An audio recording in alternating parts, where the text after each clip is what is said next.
తన మాట వేదము తన దృష్టి వేదము తలపులో వేదమే తపము తనకు తన విద్యలను తాను తనను చేరిన వారి తలపులో నిలపిన తపసితాను తనలోని శక్తిని తనువు వీడు వరకు తన వారికై నిల్పే దైవముగను తన భాష తన ఊహ తనలోని జిజ్ఞాస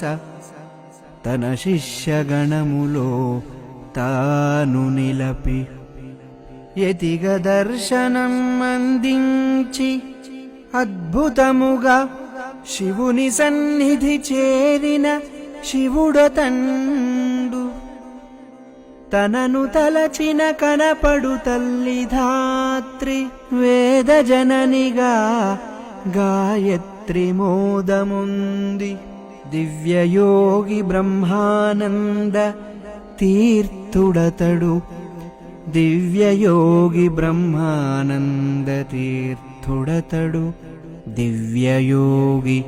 బ్రహ్మానంద తీర్థుడతడు